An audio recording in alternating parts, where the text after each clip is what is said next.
Bom, gente, vamos iniciar a nossa reunião pública. Bom dia a todos. Em atendimento ao comunicado publicado no Diário da Câmara Municipal número 90, de 21 de maio de 2021, a folha 64, dou por aberta a 8ª reunião da Comissão de Representação, instituída pela Resolução número 10392 de 2021, para estudo e avaliação do vigente Plano Diretor de Desenvolvimento Urbano Sustentável do município do Rio de Janeiro, instituído pela Lei Complementar número 111, de 1º de fevereiro de 2011, com vista a subsidiar a apresentação do respectivo projeto de lei complementar por comissão especial específica de revisão decenal no ano em curso de 2021, com a presença do secretário municipal de Planejamento Urbano, Washington Fajardo.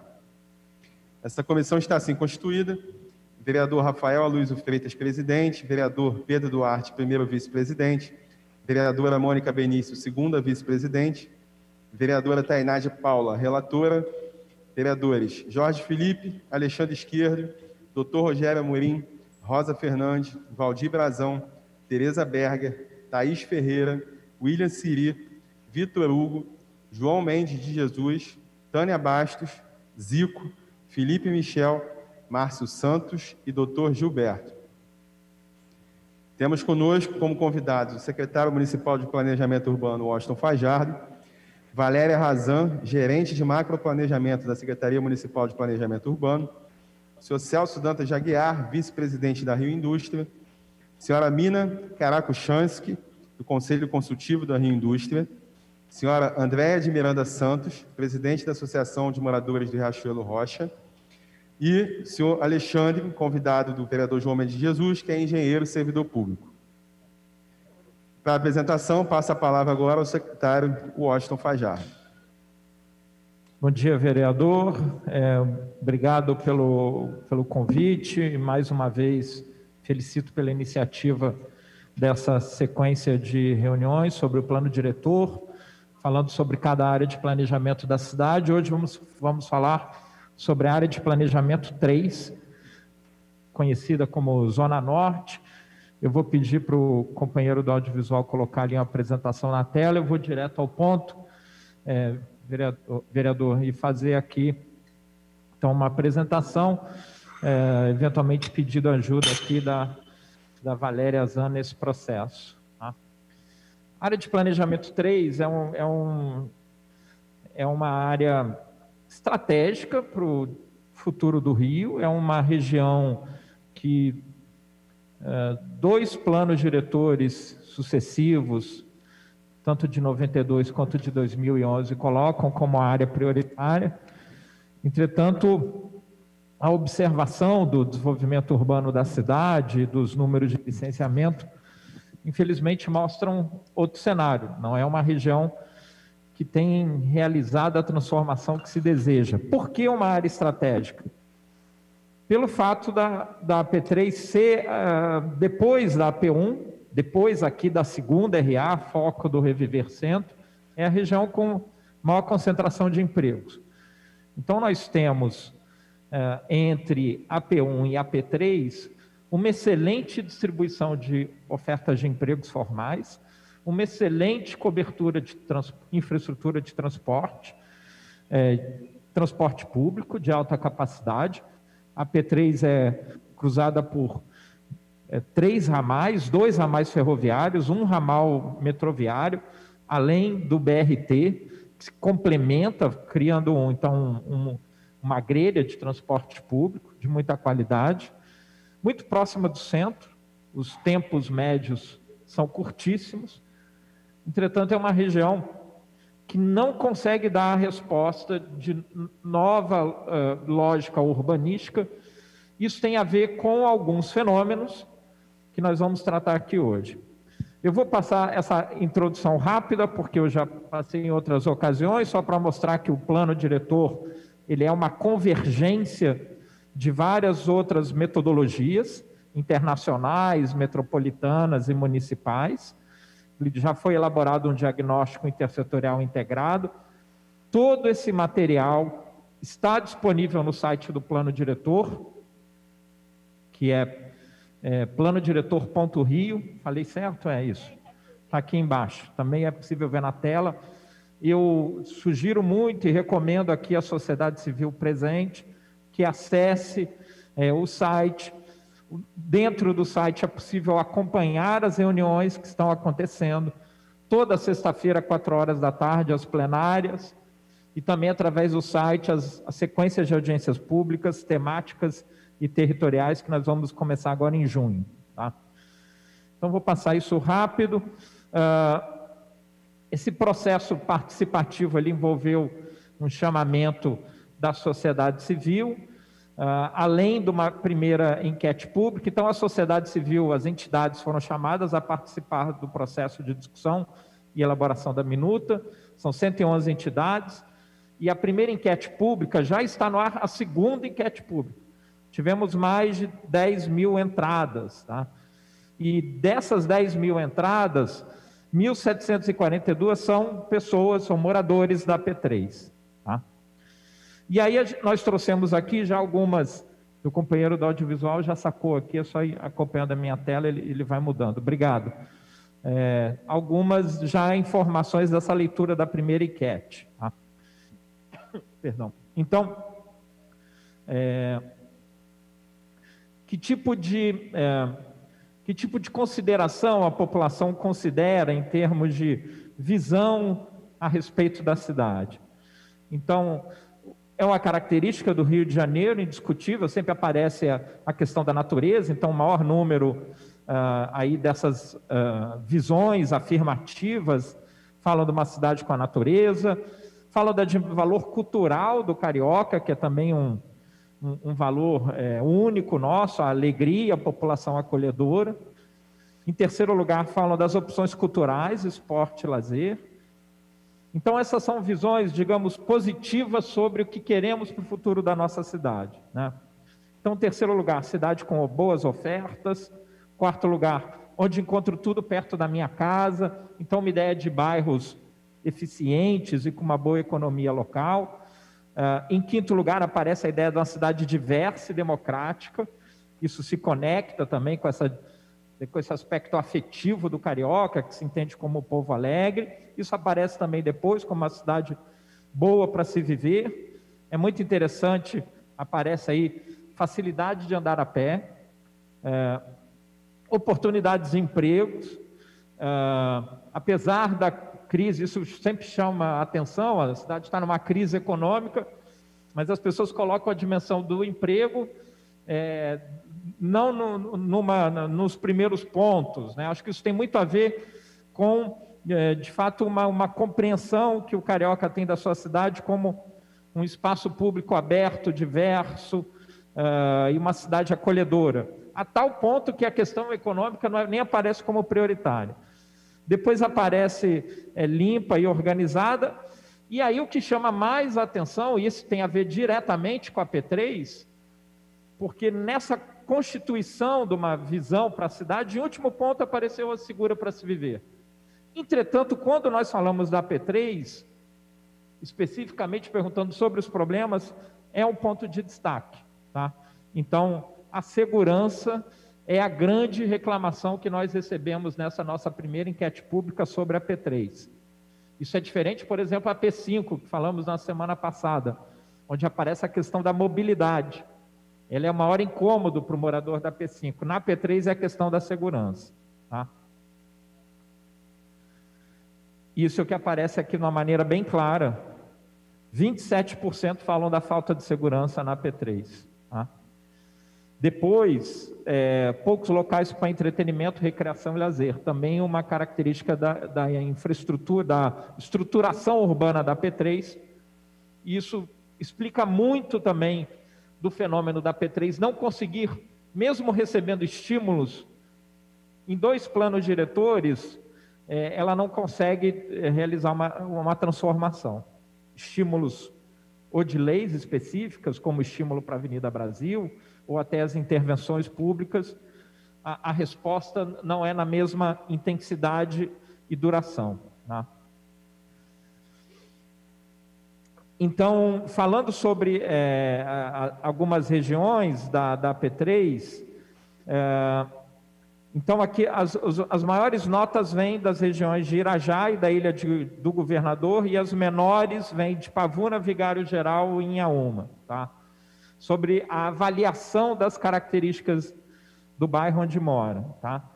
Então, a gente vê ali, começando pelo extremo ali, pelo mais alto, né? Então, a nota mais alta é o comércio existente, segundo, clínicas das famílias, né? O posto de saúde próximo, né? Isso é um resultado direto de uma política de aumento expressivo dessa oferta de serviço público. Da mesma maneira, aparece em terceiro lugar, olhando do mais alto para o mais baixo, creche, limpeza da rua, transporte, pavimentação e, em último ponto, áreas verdes. Isso, de novo, tem a ver com a característica urbanística da P3. Tá? E aí, avaliando a infraestrutura, tá? Também, novamente, as maiores notas, aparecem em Irajá, Ilha do Governador, tá? Ou seja, são os dois bairros dentro da P3 onde a população dá uma nota maior para a sua infraestrutura local. E dentro da P3, a média de menor nota vem Pavuna e Vigário Geral. Então, o que aparece aqui na avaliação também, começando do mais alto para o mais baixo? Ou seja, do lado direito aí da nossa tela.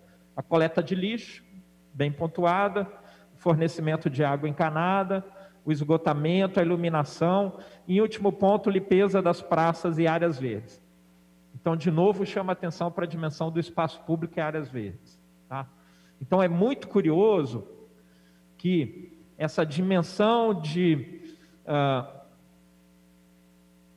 percepção e que tem a ver também com a busca por espaços, por atividades em espaço público, tenham a ver com a oferta de praças ou áreas livres, que é a principal carência da P3. Isso tem a ver com a gênese dessa área. Então, a P3, ela teve um desenvolvimento urbanístico associado à oferta de transporte público, originalmente seguindo a malha ferroviária, e a ideia, nós falamos hoje suburbano, mas a ideia dos suburbs, que vem do inglês, né? Ou seja, suburbano, isso tem a ver com uma estrutura de bairros para os trabalhadores. Isso significou, historicamente, a constituição de bairros com lotes de menor proporção.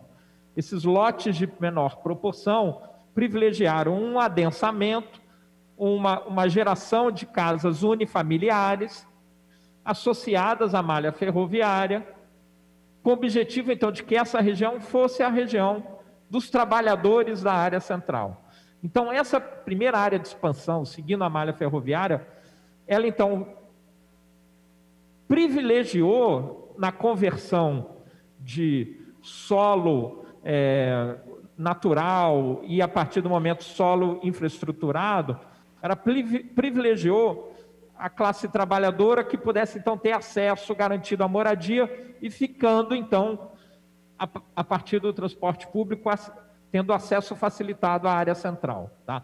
Então, a P3, ela tem uma conexão direta com a P1, a gente tem falado isso cada vez mais, que a gente precisa até começar a considerar a P1 e a P3 o supercentro do Rio, porque são áreas muito próximas. Tá? Vou passar isso rápido, os principais desejos para os próximos 10 anos, tá? Que aparece da P3. Melhor transporte público, controle da poluição ambiental, investimento em infraestrutura, atração de novos negócios, trânsito bom, sem congestionamento, programas para desburocratizar e modernizar os serviços públicos, mais árvores nas ruas, urbanização de favelas, lei de incentivo à instalação de comércio, novas moradias populares, investimentos em atividades culturais, ampliação dos locais para lazer e revitalização do centro da cidade. Esse ponto é bem interessante, que de novo confirma a vinculação da P3 diretamente com a P1. A grande questão é, por que então essa região não consegue realizar a transformação que era prevista em vários planos diretores, o último diz como ela é incentivada. Ela recebeu beneficiamentos, Parque de Madureira, Vila Olímpica, as drenagens que foram feitas, os piscinões, o BRT Transcarioca já funciona, Transbrasil em breve vai estar funcionando, o porto está vinculado a essa área incentivada, né? Houve melhoria viária nos acessos ali à região do Caju, inclusive trabalhos de regularização urbanística em fundiário. Entretanto, o potencial urbanístico que ela tem não é realizado. Isso tem a ver, vereador, com outros fenômenos que eu tenho citado aqui exaustivamente, com o fato da cidade oferecer parâmetros de uma maneira desigual. Ou seja, na competição entre bairros, na competição entre os preços imobiliários, acaba que a Zona Sul, ela é uma grande sugadora de investimentos imobiliários, porque um desenvolvimento imobiliário num lote único, ele dá grandes retornos comerciais, e na P5, onde o retorno da atividade imobiliária vem pelos grandes lotes. Isso coloca tanto o centro quanto a P3 num esvaziamento continuado. Tá? No caso da P3, há um componente mais desafiador que tem a ver com o fato dela ter uma estruturação urbana baseada em lotes pequenos. Ou seja, converter a P3, permitir um maior adensamento na P3, significa que esses lotes eles precisam ser remembrados para permitir um desenvolvimento edilício. Ou seja, do ponto de vista da formação dos negócios imobiliários, se na Zona Sul eu negocio com um terreno e faço um empreendimento, e na P5 eu negocio um terreno e faço um bairro inteiro, na P3, para fazer um empreendimento, um negócio imobiliário, eu tenho que negociar com 3 terrenos, às vezes 5, às vezes mais. A negociação imobiliária ela é mais dificultada na P3. Então, isso significa que para motivar a negociação de mais de um terreno, a gente precisa oferecer adensamentos mais altos. E o IAT, ou seja, o Índice de Aproveitamento de Terrenos, que é oferecido na AP3, ele é quase igual ao da Zona Sul, né? Valéria me corrige, Zona Sul é 3,5, AP3 é 4. É isso? Falei certo? Nas centralidades da P3, sim, como Madureira e algumas outras áreas. Em outras é um pouco mais baixo, mas há realmente essa dificuldade por conta da necessidade de remembramento dos lotes que não conseguem atingir, porque para ter o adensamento precisa afastar. Para afastar, para ganhar altura, ganhar pavimento. E aí tem toda essa dificuldade imobiliária que você citou, que o secretário explicou. Não é à toa que os desenvolvimentos imobiliários na P3 estão associados com lotes industriais. Então, a conversão de lotes industriais, grandes proporções de terrenos, permitem desenvolvimento. Tá? Então, a gente precisa, nesse plano diretor, por isso o esforço da gente oferecer parâmetros para toda a cidade. A gente, na mesma lei, vereador, fazer o plano diretor, parcelamento e uso e ocupação do solo, de modo que a gente tenha um regramento único. Esse regramento único com variações, obviamente, mas isso vai implicar numa regra do jogo oferecida para todo o solo urbano da cidade. Isso vai permitir com que, então, essa competição entre bairros seja mais justa, porque hoje essa competição se concentra em 3 regiões: Campo Grande, Freguesia Itaquara e Vargens Recreio. Tá? Vou passar isso rápido, que eu já falei. O companheiro do audiovisual, se conseguir me acompanhar aqui, eu agradeço.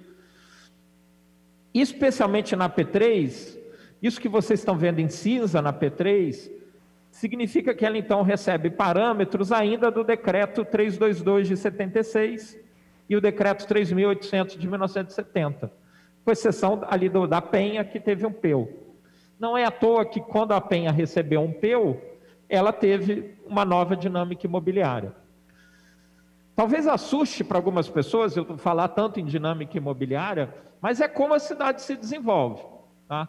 Então, o papel do governo é oferecer uma regulação justa e uma regulação que promova um bom ordenamento territorial, e a ação, então, dos promotores imobiliários é fazer o desenvolvimento. Tá? Acho que a gente precisa superar essa lógica de que a dinâmica imobiliária ela é perversa para a cidade. A gente precisa, na verdade, entender que a função regulatória bem feita, ela promove inclusão. E aí tem a grande questão dessa revisão do plano diretor, que é implementarmos a outorga onerosa do direito de construir em toda a cidade. Estamos muito atrasados, em relação a outras capitais. As capitais que competem diretamente com a gente por proximidade, São Paulo e Belo Horizonte, já adotam esse instrumento, mas já são mais de 12 capitais, sem contar cidades médias que já aplicam esse instrumento. E é um instrumento que significa o quê? Nós vamos estabelecer para todos os solos da cidade um coeficiente básico, que vai ser no máximo 1, em alguns casos com áreas de impacto ambiental menos de 1. E os coeficientes máximos serão, então, os coeficientes de adensamento da área. O intervalo entre 1 ou menos de 1 e o máximo é um intervalo que ele é outorgado, ou seja, o promotor imobiliário ele tem que pagar contrapartida à municipalidade para realizar isso. Nós usamos isso no Porto e na região de Vargas. Se estamos atrasados, por outro lado, vereador, tem uma vantagem estarmos atrasados, que a gente pode aprender com quem começou a fazer isso primeiro. E a gente observa, então, São Paulo, mesmo sabendo que é uma economia 4 vezes maior do que a nossa, mas São Paulo, seja na crise econômica brasileira, seja na bonança econômica brasileira, São Paulo arrecada com a outorga onerosa valores expressivos. Em 2000, eu não tenho o número de 2020, não, tem. 2019 foram mais de 700 milhões de reais e 2020 foram mais de 500 milhões de reais. Tá?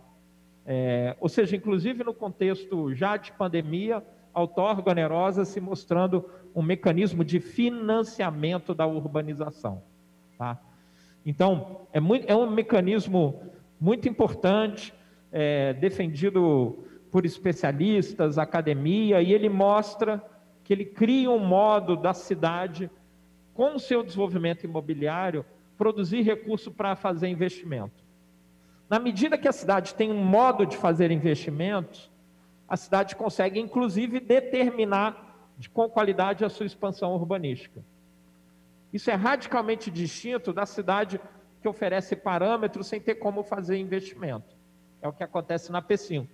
O crescimento privado acontece lá, mas não há investimento público que acompanhe. E no caso da P3, para que ela possa realizar uma transformação, ela precisa de investimentos públicos também. Então a gente está sempre amarrado. E o Rio de Janeiro, nas últimas décadas, ele busca recursos na mais-valia. Ou seja, o Rio de Janeiro usou uma lógica de, através da captura, da regularização, obter recursos. Não estou dizendo que isso é ruim em essência, mas isso virou uma prática corriqueira. Ou seja, a gente converte a municipalidade em sócia da irregularidade. Então a gente precisa mudar essa lógica, e a lógica é que a municipalidade possa ter o benefício do bom desenvolvimento urbanístico. Só um parênteses aqui. Hoje, você às vezes vê aqueles investimentos imobiliários que vão subindo, né? Tem às vezes corretores até que falam, ou pessoas que falam, não, mas fica tranquilo que depois, daqui a pouco, a mais-valia vem e você licencia, você legaliza. Alguns já fazem até com essa lógica, já esperando que vai vir mais uma vez outra mais-valia, né? Sempre esperando a cada ano que vem uma novidade dessa. Essa é uma lógica muito ruim, vereador, porque acaba criando uma cultura e isso acaba levando a uma compreensão de que a irregularidade vai ser sempre anistiada. Faz mais ou menos, depois dá um jeitinho, né? E é o jeitinho, e também que isso, numa hora, isso é gerador de recurso. Eu não quero dizer com isso que a gente não deva regularizar. Obviamente que devemos. A regularização é um princípio urbanístico. Agora, a gente, no Rio, converteu isso no modo de obter recurso. E aí é que a gente cria algo muito perigoso como lógica de desenvolvimento urbano. Na tela está a proposta atual de macrozoneamento da cidade. Também uma diferença em relação a outros. O macrozoneamento, ele tem uma função de dar diretrizes para... Ele não converte isso em parâmetros diretos, mas é como se fossem princípios, visões, ideias para aquelas regiões. Então, se nós tínhamos antes incentivada, controlada, condicionada e assistida, nós teremos agora em vermelho de reestruturação e incentivo. Isso ainda não está batido o martelo, tá? Estou trazendo as discussões que estão acontecendo. Exatamente. A proposta então, toda que estamos semana apresentando muda. toda semana. O verde já mexeu para um lado, o vermelho para o outro ali, mas já foi mudada da semana passada para ontem, na última reunião. Então, essa é a última versão, mas ainda em aprimoramento. Tá certo. Se existe um ponto consensual, vereador, é com relação à macrozona de proteção e uso sustentável. Isso é bem consensual. A ideia de que as áreas verdes, isso de novo, vai, vereador, que isso de novo é um ponto de qualidade da cidade, consenso técnico, sociedade civil. Mas a grosso modo, a Zona Norte ali não muda muito, né?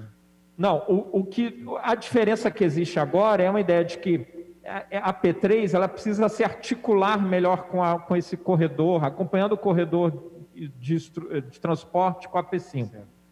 A tal ponto, por exemplo, que a gente possa até reduzir a pendularidade. Ou seja, que os movimentos que saem só da P5 para o centro, se nós conseguirmos trazer mais empregos para a P5, a gente também ajuda a reduzir essa pendularidade. Tudo isso são hipóteses de uma visão de 10 anos. O plano diretor é um plano de 10 anos. Tá? E aí, abaixo dessas macrozonas de diretrizes, já o mesozoneamento, que é a escala intermediária, a gente está numa discussão mais intensa dele, e eu já trouxe aí algumas propostas de saliento sempre em preliminar, tudo está toda semana em discussão, em mudança, do zoneamento proposto para a P3. Eu vou pedir para a Valéria dar aí os destaques aí do que está sendo proposto.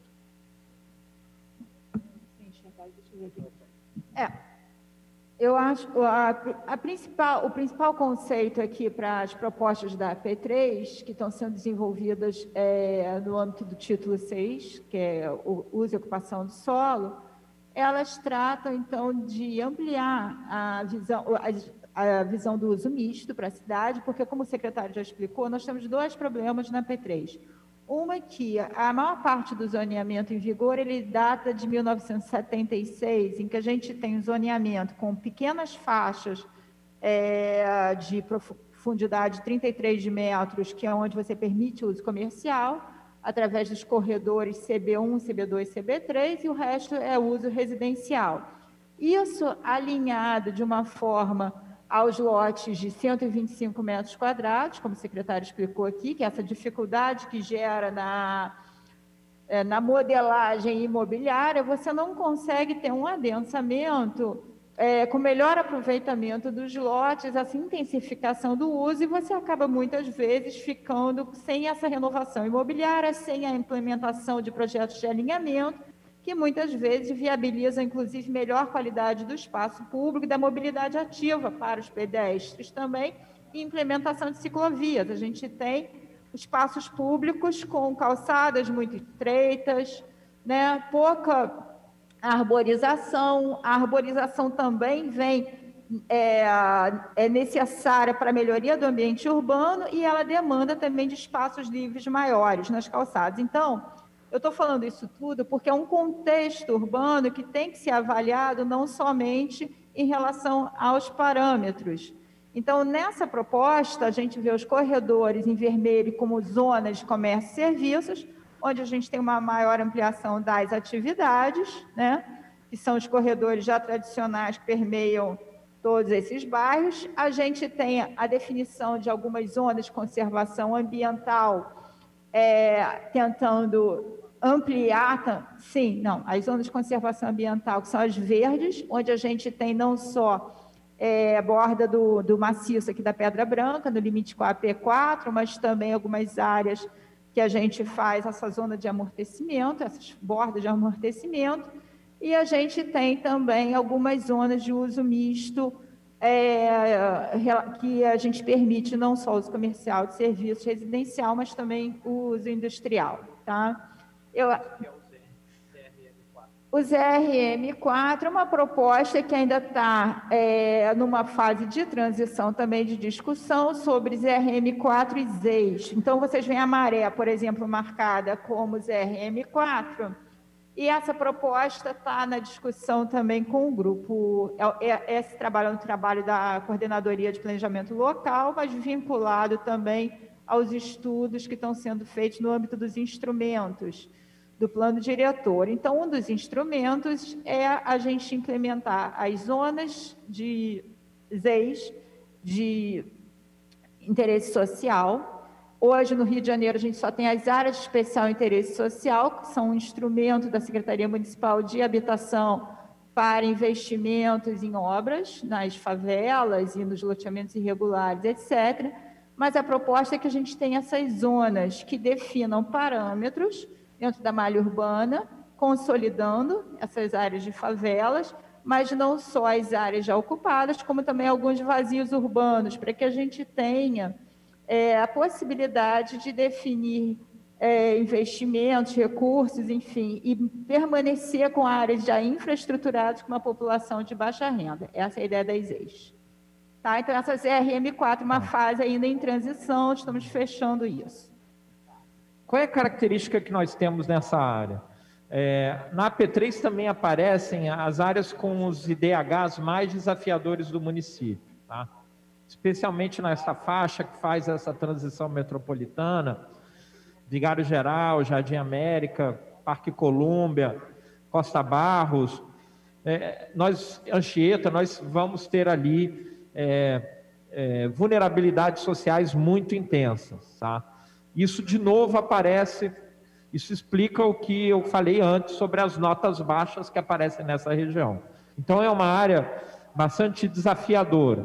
Então, por isso, até a lógica de que a Pavuna possa se afirmar como uma centralidade metropolitana, para a gente também ter um eixo, um polo, uma centralidade importante nessa faixa. Tá?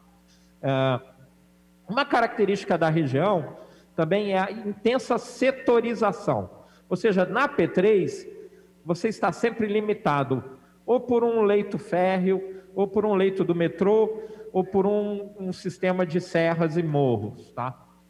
Então, essa condição muito encapsular da P3 faz com que ela, mesmo sendo grande, na verdade, as lógicas de desenvolvimento são muito pequenas, é como se fosse um arquipélago e não um continente inteiro. E também na P3, tem um grande desafio nessa transição da P1 para a P3, porque era a área industrial do passado. Benfica, São Cristóvão, Manguinhos, essas áreas industriais do passado, elas foram engolidas pelo desenvolvimento da cidade, tal qual uma casca de cebola, ou seja, a gente tinha o limite da cidade industrial ali, a cidade ultrapassou esse limite e o limite industrial foi para mais longe. Entretanto, a estrutura fundiária industrial permanece. Então, isso significa que esses grandes lotes que estão presentes em Benfica, São Cristóvão, Manguinhos, eles acabam funcionando como uma barreira para a integração entre a P1 e a P3. Se eles viram possibilidades para grandes empreendimentos, mas eles fazem com que a contiguidade do tecido urbano seja interrompida. Então, é uma área muito desafiadora. É uma área, digo, que é a área que nós estamos mais dedicados, a P3, junto com a P1, para a gente conseguir que esse plano diretor possa trazer mais adensamento com qualidade.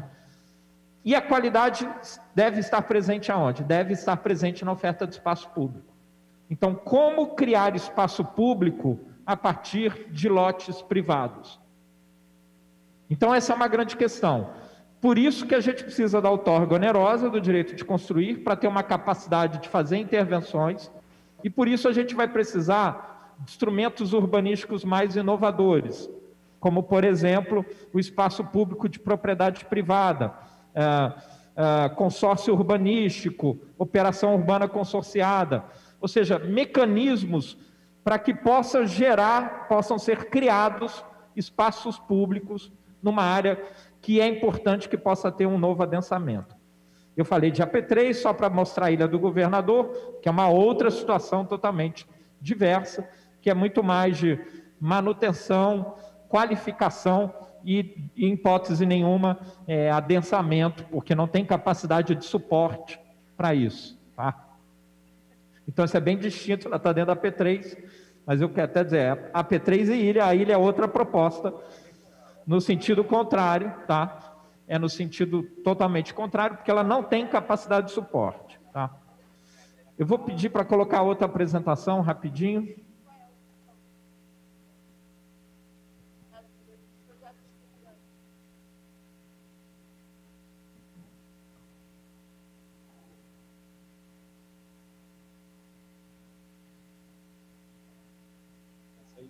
Se puder colocar em tela cheia. Essa é uma novidade em relação às outras apresentações, que é um trabalho mais recente, que uma função importante do plano diretor é orientar projetos estruturantes da cidade, ou seja, intervenções na cidade. Tá? Então, nós fizemos alguns estudos, existe uma carteira de projetos em desenvolvimento dentro da prefeitura, em vários órgãos, e isso não está concluindo ainda, mas o nosso trabalho, o trabalho que nós estamos fazendo é colocar todas essas intervenções no mapa e começar a avaliar a sinergia urbanística das intervenções e também a capacidade das intervenções de produzirem impactos que possam ter contribuição positiva em mudança climática, contexto social e, especialmente na AP3, um aumento do ambiente seguro. Próximo, por favor. Tá. Então, a ideia de micro-urbanizações acompanhando o BRT na Brasil. Próximo, por favor. Já vou passar rápido para ir para a conclusão. Ou seja, em vez de ser somente um tratamento de infraestrutura de transporte, ter um desenho urbano, ter uma qualidade urbanística. Próximo. Isso é Pavuna. Próximo. Próximo. Só para dar. Esse é um grande tratamento urbanístico. Volta, por favor. Esse é um grande tratamento urbanístico acompanhando a linha do metrô. Tá? Esse é um grande projeto. Teria também um impacto muito positivo em toda a AP3. Próximo, por favor. Próximo. A ideia é que essas outorgas ajudem a financiar isso? Ajudem a financiar isso. E o trabalho que nós estamos fazendo hoje dentro dessa carteira de projetos, quais são mais prioritários e quais são mais sinérgicos e têm mais impacto. Com isso eu encerro. Obrigado. Bom, obrigado. Eu ia fazer alguns comentários, mas eu vou, primeiro, parabéns aí pela apresentação, né, mais uma vez, dizer que, enquanto a gente estava aqui, outros vereadores que fazem parte da comissão também chegaram, como a vereadora Tânia Bastos, o vereador Dr. Rogério Amorim. Eu estou abrindo agora para inscrição, peço aqui a assessoria que possa ficar atenta, quem for se inscrever. E vou começar pela vereadora Tânia Bastos, que com certeza vai falar alguma coisa da Ilha do Governador e do restante da AP3.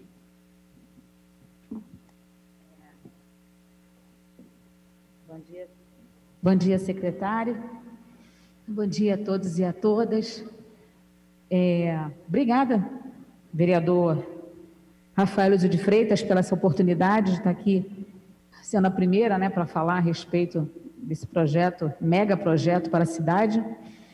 E realmente eu tenho algumas perguntas a fazer. Já de então fiquei um pouco feliz aqui, porque o secretário já citou a Ilha do Governador como nome do pensamento, e isso já deixa os moradores bastante tranquilos, né? Porque a gente sabe o quanto a Ilha do Governador ela tem sofrido, principalmente com a questão do transporte. O senhor passou ainda há pouco uma legenda dentro do mapa, falando sobre a precariedade, enfim, e eu ainda há pouco estava conversando com o assessor da secretária de transporte, falando sobre uma empresa que tem na ilha, que é a Paranapuã, que essa semana passada, um banco de dentro o banco soltou, né, na parte interna do ônibus e acabou ferindo um passageiro. Isso é constante, infelizmente, e acredito que o poder público precisa de imediato chamar o consórcio Internorte e realmente colocar algumas regras e até mesmo, não só as regras, mas ser um pouco mais incisivo nas decisões, porque infelizmente os moradores ficam à mercê dessa empresa que presta péssimos serviços para a Ilha do Governador. Senhor secretário, eu tenho algumas perguntas aqui para fazer, então já vou logo adiantando para o tempo não ficar muito longo.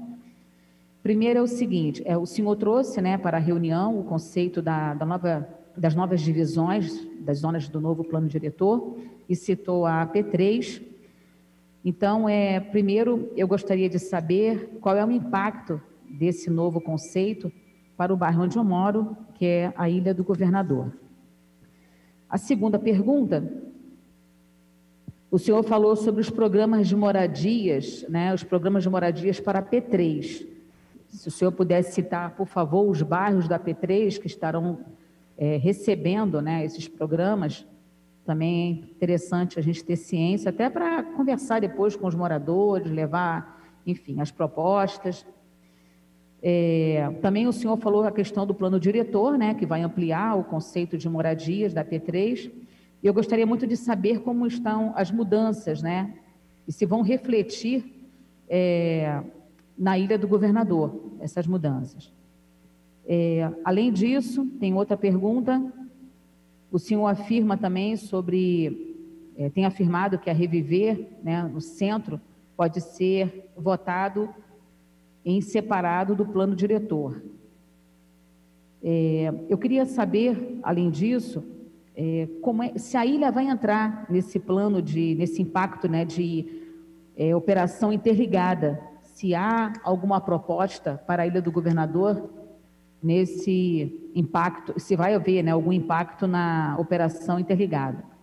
E, por último, eu visitei o Mercado São Sebastião, ali próximo à Penha, né, Avenida Brasil, e eu recebi mas muita reclamação de comerciantes, de empresários que têm os seus estabelecimentos ali. Temos ali uma complexidade enorme, porque pelo índice de violência do Rio de Janeiro, as cargas, geralmente, antes um pouquinho de sair das indústrias, enfim, dos lugares que estão ali bem estabelecidos, eles têm sérios problemas de violência no local. E os donos indagaram por que a prefeitura não entra com um projeto, um mega projeto para aquela área, porque é um polo industrial, onde a geração de renda é muito boa, porém, várias empresas estão saindo daquele local por conta da violência. E, além disso, eles pagam, né, altíssimos impostos, porque a grande maioria do comércio ali, a área é bem ampla, né? Então tem a questão da área ampla, enfim, e eles precisam sobreviver. E, ao mesmo tempo, têm tentado sair dali porque não aguentam mais o problema de violência no local. E eles gostariam muito que a prefeitura fizesse algo como uma contrapartida, como algo que viesse realmente ser um chamarisco para aquelas pessoas, porque ali tem ocorrido esse problema, infelizmente, mas o pior é o desemprego, porque cada indústria, cada comércio que ali sai para ir para um outro município ou para um outro estado, né, eles ficam realmente desesperados, porque infelizmente as pessoas ali não têm, eles até procuram contratar pessoas ali, né, no entorno, os moradores mesmo do entorno, até para minimizar o impacto mesmo, né, das questões sociais que acontecem ali, e eles precisam sobreviver, mas não tem como sobreviver mediante esses problemas que eu acabei de falar. Então, se a prefeitura tem algo para aquela área, se há uma condição, aproveitando o plano diretor, aproveitando essa mega estrutura de trabalho que o senhor tem feito, né, e bem feito, por sinal, se há alguma coisa que possa realmente ser feita para esse lugar ali que se chama Mercado São Sebastião, que fica na Penha e emprega, como eu acabei de citar, milhares de pessoas. Obrigada. Obrigado, vereadora. Vou fazer meus comentários também. Continuar aqui. Posso me inscrever? Quem falou? Vereadora Rosa Fernandes. Posso? Tá. Estou escrevendo aqui. Eu quero fazer comentários sobre a fala da vereadora. Tá. Presidente, eu coloquei também para me inscrever quando puder. Também complementando um pouco da fala da Tânia, Zona Norte, historicamente, teve algumas áreas industriais que foram se perdendo. Você pega ali bairro Jacaré, Inhaúma, Rocha, né? Nos últimos anos, nas últimas décadas, a gente perdeu muito, a cidade perdeu muito. E quando essas empresas saíam, o processo ali de invasão, de favelização se consolidou, né? Bastante. De que forma a gente pode ter a perspectiva, né, de reverter esse processo, conseguindo novamente atrair aí as indústrias, colocar áreas que possam levar ao desenvolvimento econômico da nossa cidade. Eu lembro que eu falei também na campanha, eu vi que o prefeito Eduardo Paz falou na campanha sobre as margens da Avenida Brasil, que também seria uma área de interesse para desenvolvimento econômico. Existem vários imóveis, né, que foram abandonados e foram invadidos ao longo de vários bairros da AP3. E como vocês veem o possível impacto positivo da situação da Gama Filho, que quando aconteceu aquele problema e fechou há 6 ou 7 anos, o bairro de Piedade, todo o entorno ali morreu, aquela parte, e agora se coloca com um projeto de estudo junto com a FEComércio, talvez outros atores, talvez até de forma como o senhor falou, secretário, um espaço particular para que tenha algum, se não for público, mas que tenha algum uso público, né, que seja de bom uso público, e de que forma, então, vocês imaginam que a revitalização daquele espaço da Gama Filho possa impactar positivamente naquela região e na cidade. Tá? Então, eu vou passar para a Rosa para depois vocês fazerem as suas respostas. Vereadora Rosa Fernandes. Bom dia a todos. Eu, quando escutei a vereadora Tainá falando, eu não sabia se ela estava falando do Mercado São Sebastião ou da Fazenda Botafogo, porque o Mercado São Sebastião, até a gente precisa registrar que a prefeitura entrou agora fazendo algumas melhorias, está asfaltando, está iluminando, mas ainda é muito tímida a participação do poder público. Há uma promessa do governo do estado de entrar com segurança presente dentro do Mercado de São Sebastião, mas eu queria, vereadora Tainá, estender isso também à Fazenda Botafogo. A Fazenda Botafogo é o exemplo de que a ausência do poder público detona e acaba com qualquer polo industrial, com qualquer área que tenha grandes empresas e que o poder público não participa. A Fazenda Botafogo acabou. Dá pena de ver os espaços que estão abandonados, que não existem mais hoje. As indústrias saíram, as empresas saíram, algumas migraram para o Mercado de São Sebastião, outras saíram da cidade, o que é uma perda de arrecadação para a cidade, a falta de emprego para a população dessa região. E eu penso que, eu tenho visto, e a gente já discutiu isso, dão tantos incentivos para quem não dá retorno, para quem não investe. Incentivo tem que ser destinado a esse tipo de área. Incentivo tem que ser dado, como o Rafael falou, para a margem da Avenida Brasil. Era uma área importantíssima, de acesso fácil. Você passa pela Avenida Brasil, dá pena, tudo degradado. Então, assim, não se pensa a cidade como deveria pensar. Vamos incentivar essas áreas que precisam crescer. Eu acho que é isso que a gente tem que estar apontando, porque o empresário, se tiver incentivo, ele vai. Agora, você imagina numa área dessa, o cara ainda paga absurdos de IPTU, de impostos, de um modo geral. É complicado. Ele prefere ir para um lugar que já esteja arrumado, que já tenha tudo, que tenha água, esgoto, segurança, iluminação, fácil acesso, e que tenha um mínimo de condições dos empregados poderem também trabalharem naquelas regiões. Você imagina que na Fazenda Botafogo eu escutava depoimentos de pessoas que tinham medo de ir para lá. Os próprios funcionários, os engenheiros, eles ficavam temerários, eles não iam com o próprio carro, eles iam de táxi trabalhar, porque não tinha um mínimo de segurança. Eu acho que pensar a cidade é pensar exatamente aonde a gente precisa incentivar o desenvolvimento, incentivar que as pessoas possam assentar e ter as suas empresas em condições razoáveis de poderem trabalhar, de estarem instalados. Eu sou muito a favor dessa questão e acho que é um tema fundamental e acho que a gente acerta quando a gente conhece um pouco essas regiões e chama atenção para essas áreas. Alguém está com o microfone ligado.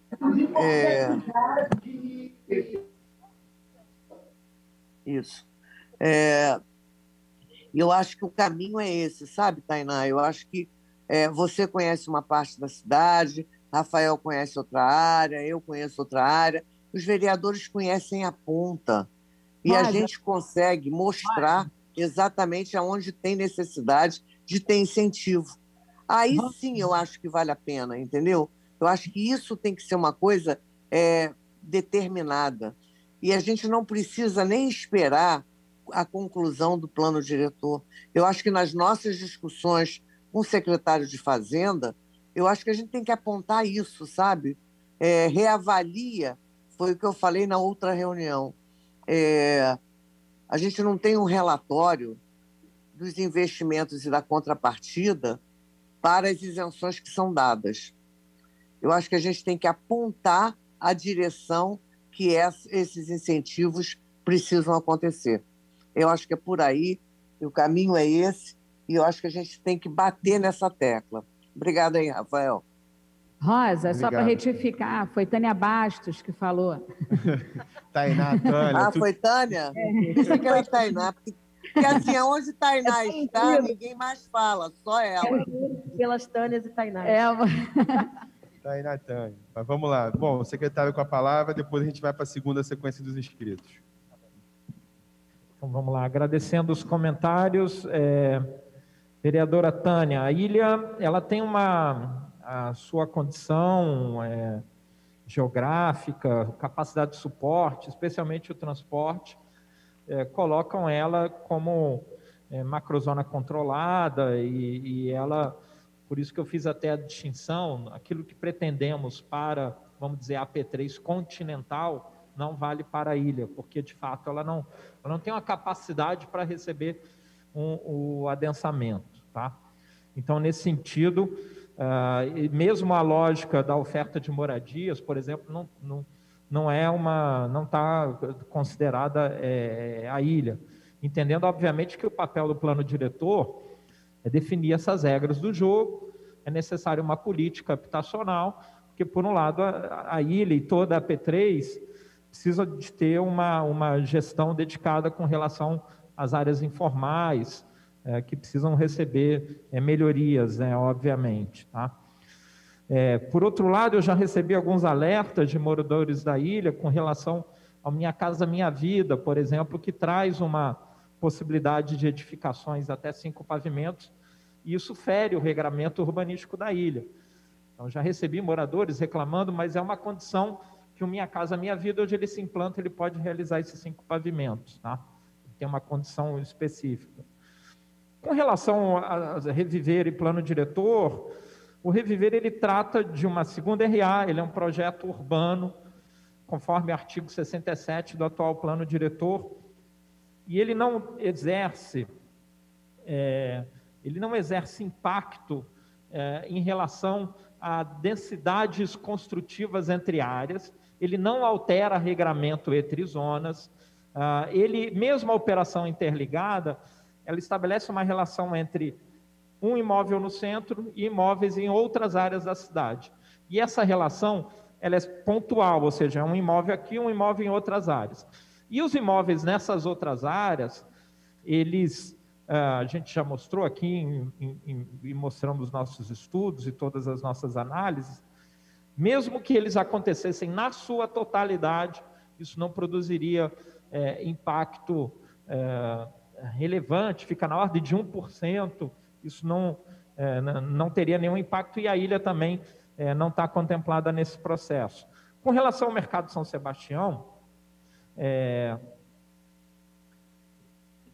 eu desde o início do ano, né, inclusive já estive lá 3 vezes, com o próprio prefeito, a subprefeitura da Zona Norte está lá intensamente trabalhando, melhorando a qualidade de serviços públicos, Secretaria de Assistência Social, Habitação, já teve ali na favela Marcílio Dias e na favela da Kelson. Essa é uma ação liderada pela SM10 hoje, que está organizando, inclusive, uma associação dos empresários locais. Então, a prefeitura, no passado, até na administração anterior do Eduardo Paes, foi feita até uma intervenção ali, criando um pontilhão para facilitar a mobilidade. Tem uma questão privada ali de fundo, vereadora, que qual é o perfil futuro do mercado São Sebastião.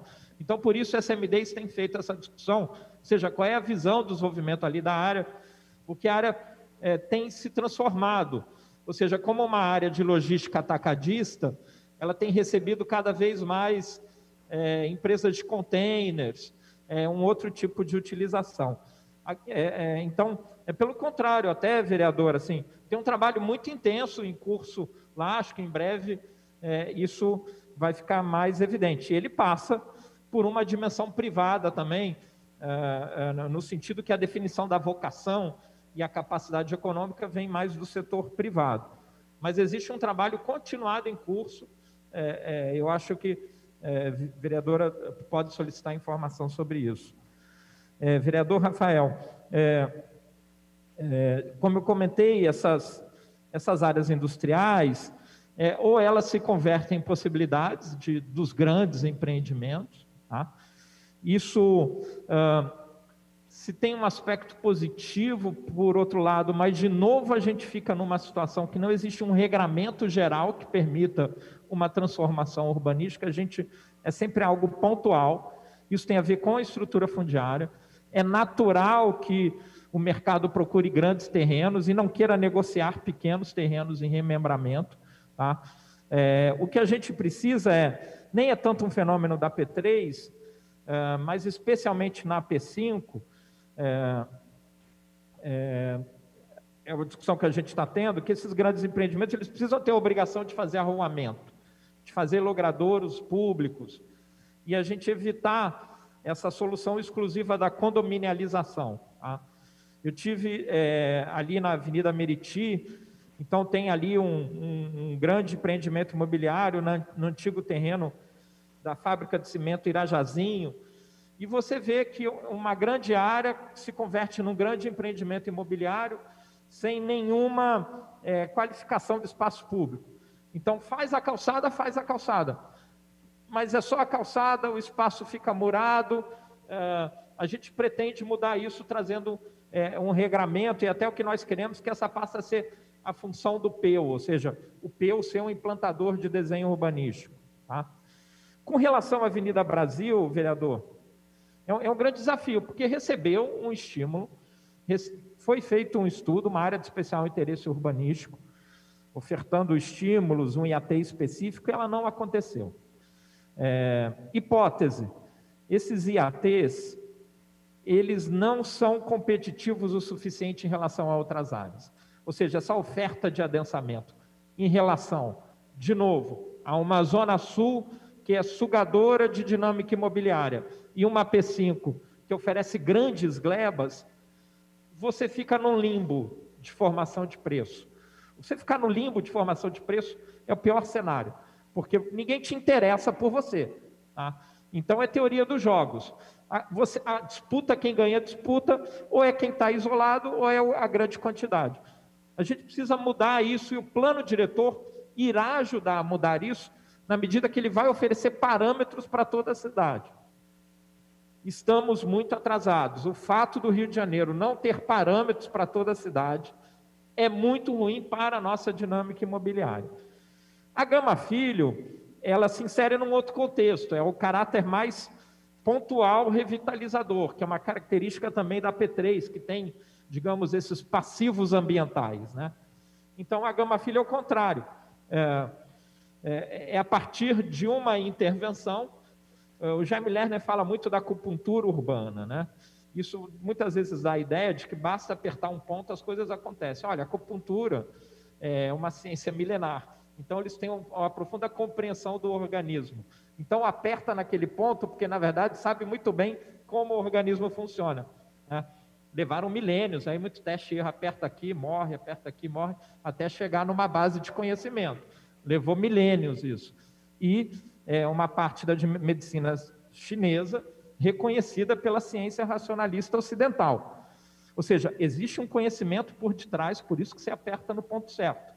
Não é um aperto de qualquer maneira. Então, no caso da Gama Filho, ela é um desses casos de acupuntura urbana, que ela é uma área muito grande, ela tem uma capacidade de virar. A nossa preocupação ali, vereador, é que ela não virasse somente terreno para desenvolvimento imobiliário. Ou seja, a questão da Gama Filho é ela manter um caráter de polo, ela virar um aglutinador de pessoas. Isso tem a ver com a sua função pública como espaço educacional. E que a FEComércio se interessou por isso, e oxalá isso possa prosperar. Mas ela tem tanta área ali que a gente está estudando isso mais um detalhe, e a gente está vendo da conversão dela como polo, mudando também parâmetros ao redor, para ela virar de fato uma experiência de revitalização da área. Vereadora Rosa Fernandes, eu já falei sobre o Mercado São Sebastião, a região tem tido um trabalho continuado lá. Eu acho que essa robustez que a vereadora comenta vai ficar mais visível com o andamento desse trabalho com a parte privada desse trabalho, né? A melhoria dos serviços públicos já está acontecendo na área. E tem as questões, o governo do estado também está envolvido nesse processo. Concordo com a vereadora, eu até disse aqui, essa região da Fazenda Botafogo, a região que acompanha ali o Rio Acari, é um grande desafio, e isso tem a ver com, de fato, se por um lado tem uma ação de planejamento, é necessário, por outro lado, uma ação de gestão urbana. Dentro da gestão urbana significam os serviços públicos, mas especialmente a intervenção urbana. Ou seja, tem uma capacidade de investir. A questão é, de onde vem o investimento? Por isso que a gente precisa da outorga onerosa do direito de construir, para criar uma capacidade de financiar a urbanização. Com relação à Avenida Brasil, eu também comentei aqui, vereadora, que é isso. Ela recebeu, foi aprovada aqui nessa Casa das Leis, e não aconteceu nada. A gente precisa investigar por que deu errado. E a tese, a hipótese, é que essa oferta de adensamento foi medíocre diante dessa competição. Com relação à segurança, que envolve essa região, o nosso trabalho, vereadora, tem sido, eu estabeleci um convênio com o Instituto de Segurança Pública, com o ISPGEL, para que a gente possa trazer a dimensão da segurança para o planejamento urbano. Todas as nossas enquetes aparecem, seja do Reviver, seja do plano diretor, aparece a questão da segurança. Sempre me incomodou muito que a gente faça planejamento urbano no Rio sem falar de segurança. Me parece muito acadêmico e não olhar para a realidade das pessoas. Então, nós fizemos esse convênio, isso é uma ação inédita do Instituto Pereira Passos com o ISPGEL, e a gente está começando a trabalhar esses dados, de modo que a gente possa entender, vereadora, se essa intervenção aqui vai ajudar na segurança, sim ou não. Obviamente, entendendo que o município ele tem aí uma ação limitada em termos de segurança. Mas, por outro lado, a gente sabe que o crime ele tem 3 componentes. Quem comete o crime, a vítima e o ambiente. A prefeitura pode, a partir do ambiente, ajudar a melhorar, mas é um papel limitado. A prefeitura não tem uma capacidade plena de segurança. Tá? Bom, obrigado. O próximo inscrito é o vereador Pedro Duarte.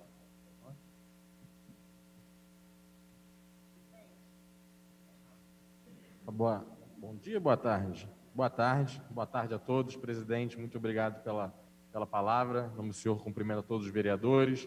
Secretário Fajardo, prazer revê-lo, sempre presente aqui na Câmara. Secretário e também corpo técnico presente, gostaria de fazer algumas perguntas. Uma delas, se pudesse, eu tenho visto, acho que, para além do plano diretor, tem dois grandes projetos que eu tenho ouvido muito vindo do senhor. Um deles, o Reviver Centro, claro, não é o tema de hoje, mas o BROP, falando muito que essa sigla, esses bairros, seriam o segundo grande eixo de desenvolvimento em função da sua capacidade do metrô, do trem. Mas, ao mesmo tempo, é curioso que nós vemos muitas vezes, e quando você pega a linha 1 da Zona Sul, morar no entorno do metrô é qualificadíssimo. Mas quando a gente vai para a realidade da Zona Norte, as pessoas não querem morar do lado da linha do trem, acaba desvalorizando o próprio bairro do Meia, sofre muito com isso, e vários outros. Então, ouvir um pouco mais sobre o BROP e também sobre essa requalificação do entorno da linha do trem. Se é viável, o que se faria para que isso pudesse ser viabilizado. O segundo ponto, com relação, parece muito claro que a AP3 como um todo tem essas ilhas de calor, falta de área verde, também quando nós rodamos nas nossas redes sociais, as pessoas sempre aparecem falando disso. E perguntar se o modelo que estamos construindo no Parque da Gávea, de nós termos loteamento, nós temos investimento com uma contrapartida de parque verde, de área aberta, de fruição pública, se isso seria positivo, eventualmente, numa outra modelagem, sabemos que é uma demanda menor na valorização do terreno, mas se esse case pode agregar na geração dessas áreas verdes na AP3. No Plano Diretor de São Paulo existe um artigo com relação a isso, e se dentro do nosso Plano Diretor faria sentido, poderia ajudar a gerar novas áreas verdes para essa região. O terceiro ponto é da regularização fundiária, perguntar como haver, sobretudo na aplicação da AP3, eu acho que, claro, ela tem uma aplicação na cidade toda, mas na AP2 eu acho que tem muita encosta, que você não tem muito como regularizar por causa de questões ambientais. Mas na AP3 me parece que o instrumento poderia deslanchar mais rapidamente. Então, perguntar como se vê a regularização fundiária nessa área. Ponto 4. Eu ouvi também na apresentação sobre mudar o IAT e o parcelamento para poder tornar a AP3 mais interessante ao mercado imobiliário. Mas o próprio caso da Avenida Brasil foi dito que mudar o IAT não foi suficiente, o IAT. Então, será que o IAT e o parcelamento são suficientes para que a AP3 volte a ser interessante para o setor imobiliário? A gente tem visto pouquíssimos lançamentos na região, também tivemos reuniões aqui com principais associações do meio e estão muito descrentes, pelo menos no curto prazo, no potencial de investimento na AP3. E, por fim, perguntar se, eu sei que isso é um movimento posterior ao plano diretor, mas é importante que ele esteja razoavelmente delineado no momento do plano diretor, que são as operações urbanas consorciadas. O Rio de Janeiro até hoje só teve uma, que foi a do Porto Maravilha, mas se nós vamos para São Paulo, são 4 já existentes, e uma que se discute muito lá, já foi enviada pelo Poder Executivo e hoje se debate na Câmara, é a que envolve o bairro da Moca, que era um bairro de subúrbio industrial que hoje busca se tornar mais residencial, mais qualificado, e eu vejo muita semelhança, por exemplo, com São Cristóvão, Benfica, com outros bairros do Rio de Janeiro que têm essa mesma trajetória. Então, São Paulo está estruturando uma operação urbana consorciada, já em debate na Câmara, já enviada pelo Executivo, e me parece que seria muito positivo. O Rio de Janeiro usou muito pouco esse instrumento ao longo da sua história, e normalmente isso tem as macrozonas definidas no plano diretor, onde poderia se receber uma operação urbana consorciada. Se a Secretaria pensa em desenhar algo similar para a Zona Norte do Rio de Janeiro. Secretário, são essas minhas perguntas. Muito obrigado. Obrigado, vereador Pedro Duarte. Passo agora a palavra à Andréia, que está aqui representando a Associação de Moradores do Rocha e Riachuelo. Boa tarde. Primeiramente, agradecer pela oportunidade de ter uma representante aqui de uma associação de moradores, Rocha Riachuelo, é muito importante para a gente. Fiquei muito feliz pela fala do secretário e ouvir também da dificuldade e do desafio que vai ser implantar o plano diretor, que tem um prazo aí para 10 anos. A gente entende que com tantas mudanças, realmente não dá para fazer algo que seja a curto prazo e nem médio prazo, que seja a longo prazo. Então, na verdade, a minha fala vai ser, na verdade, um pedido, né, para que olhem por essa área do Rocha Riachuelo, que é uma área que, em termos de logística, é muito importante, porque está próximo de todas as áreas importantes, avenidas como a Avenida Brasil, linha vermelha, linha amarela, e aí a gente precisa realmente que o poder público se volte, né? Volte o olhar para esse polo que um dia foi muito importante, que é aquela área ali do Rocha, Riachuelo. Então, na verdade, é um pedido e que esse desafio que o senhor comentou seja, na verdade, uma mola propulsora para que esse desafio se reverta para a gente numa causa satisfatória para nós, moradores de lá. Então, agradecer a oportunidade e, mais uma vez, obrigada também, vereador Rafael. Obrigado, Andréia, por registrar a preocupação daqueles 2 bairros que são aí importantíssimos para a cidade. Próxima inscrita, vereadora Tainá de Paula.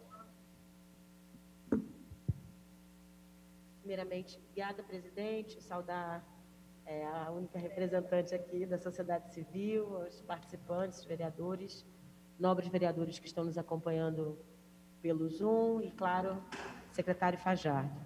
Quero pedir perdão, não pude acompanhar toda a apresentação, mas devo admitir que já tenho acúmulo tanto nos grupos de trabalho quanto nas outras apresentações do secretário sobre a revisão do plano.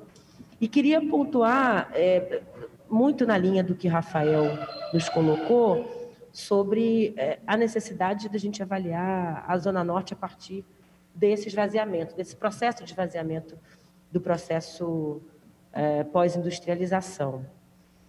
E aí queria colocar, na verdade, para além dessa preocupação, perguntar ao secretário se ele tem pensado, a partir dos instrumentos urbanísticos existentes, né, PTU progressivo, a gente tem uma discussão de REURB aí em curso, né, que vários imóveis vão poder ser inseridos, que têm imbróglios jurídicos, fundiários, vão poder ser inseridos numa nova lógica de regularização. Como é que ele está avaliando isso?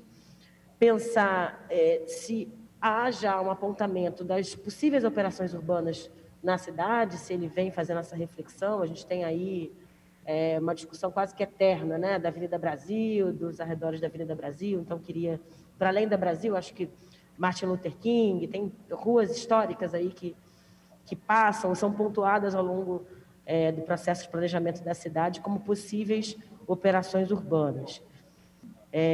Quero perguntar também como é que o secretário tem visto o esvaziamento do Minha Casa Minha Vida, faixa 2 e 3, na Zona Norte, muitos imóveis para alugar, com processo de esvaziamento, se há algum instrumento sendo pensado pela Prefeitura para estimular a reocupação desses imóveis e se o plano diretor vai pensar, de alguma maneira, o processo também de retrofit, reconversão e patrimônio do subúrbio, né? Estimulando que essas pessoas não coloquem tanto para aluguel, quanto influenciem ou estimulem até, de certa forma, na descaracterização dos imóveis, porque não estão preservados, né? Em grande medida, o patrimônio do subúrbio vem sendo depredado ao longo do tempo, porque não tem nenhum nível de preservação, ou se tem, as pessoas não têm nenhum estímulo para que ele permaneça com as suas características originais. Então, ou se queima, ou se derruba, ou tem uma transformação muito grande, né, das fachadas originais. Obrigada. Obrigado. Bom, como só tem mais um agora inscrito, vou logo passar para o vereador Dr. Rogério Amorim, para depois encerrar com o secretário.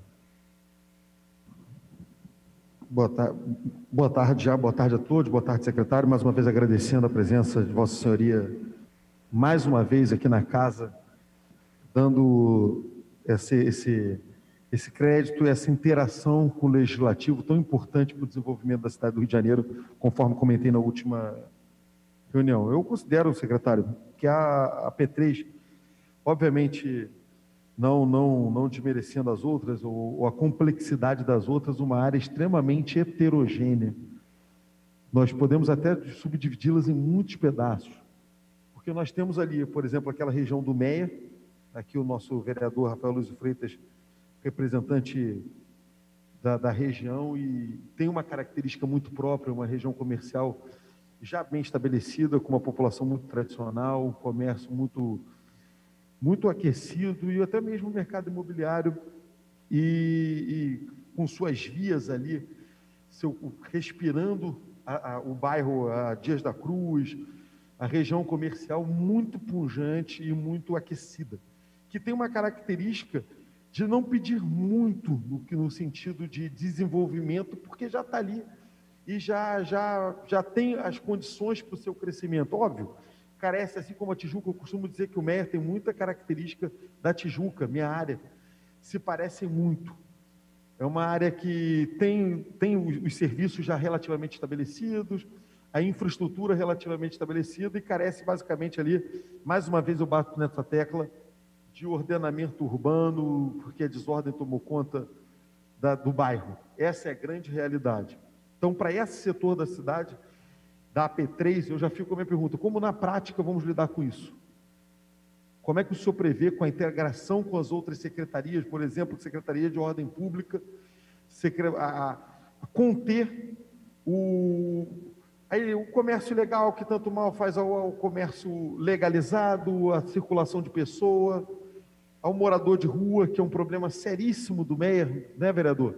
Assim como da Tijuca. Como é que, na prática, a secretaria pretende lidar com isso? E nós temos uma outra P3 distinta, que é a região de Anchieta, Turiaçu, Rocha Miranda e etc. Que lá sim, é uma cidade, é uma estrutura diferenciada, em que o comércio obviamente existe, é pujante, mas não tem essas mesmas características, é mais tido como aquele subúrbio tradicional e clássico da cidade do Rio de Janeiro. E eu vejo, secretário, esses bairros muito ligados às suas praças.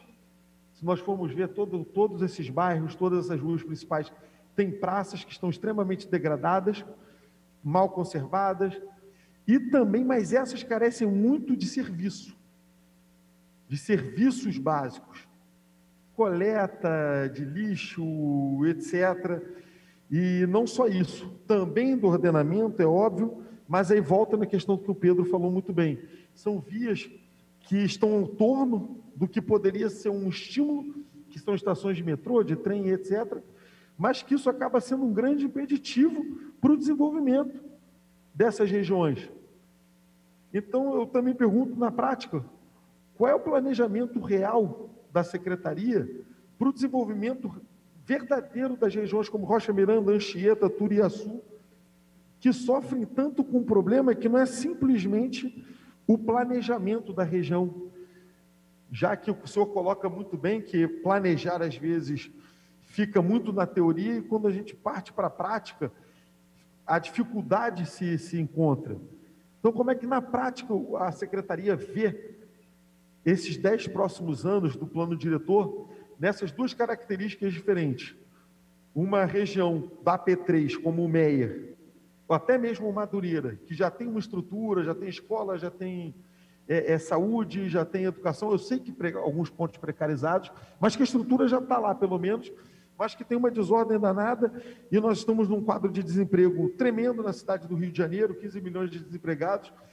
Eu acho que se nós fecharmos os olhos para essa falta de ordenamento, etc., nós vamos correr atrás do próprio rabo e nós vamos gerar mais informalidade, mas, assim, por alguns setores, não parece ser muito esse consenso. Como é que a secretaria pretende lidar com essas duas AP3? Poderia até citar outras, como Rocha, por exemplo, que também tem suas características próprias, mas eu acho que se aproxima também dessa região que, cara, está no meio termo. Eu acho que é um bairro ainda que precisa de estrutura ainda um pouco melhor, áreas de lazer e etc. Ela ainda carece de serviço, mas tem uma estrutura melhor, por exemplo, do que Anchieta, Turiaçu. Lembrando que Anchieta é onde começa o Rio de Janeiro, primeiro bairro logo ali na divisa com Nilópolis. E eu estive lá e, secretário, eu fiquei com dor no coração quando eu chego nas margens do Rio Pavuna. Eu olho para a margem do Rio Pavuna de Nilópolis, iluminada com LED, capinada e asfaltada. Aí eu olho para a área do Rio de Janeiro, sem nenhum menosprezo a Nilópolis, que merece todo o respeito e merece toda a nossa consideração. Mas a lógica seria o inverso. Eu vejo os guarda-corpos caídos, a luz amarela, a poste sim, poste não, poste sim, poste não, e a rua de terra, cheio de buraco e lama. Então, como é que na prática, sabendo que nós temos um déficit orçamentário muito grande, uma queda na arrecadação, nós vamos lidar com isso? Obrigado, senhor secretário. Obrigado. Com a palavra, secretário Washington Fajardo. Vamos lá, muitas questões. Obrigado a todos e todas. Questões importantes. Vereador Pedro, nós estamos concentrados, sim, hoje no centro tem aí urgências, a questão do impacto da função da área central na nossa região metropolitana, e logo depois, e meio que em paralelo a isso, muito dedicados ao plano diretor.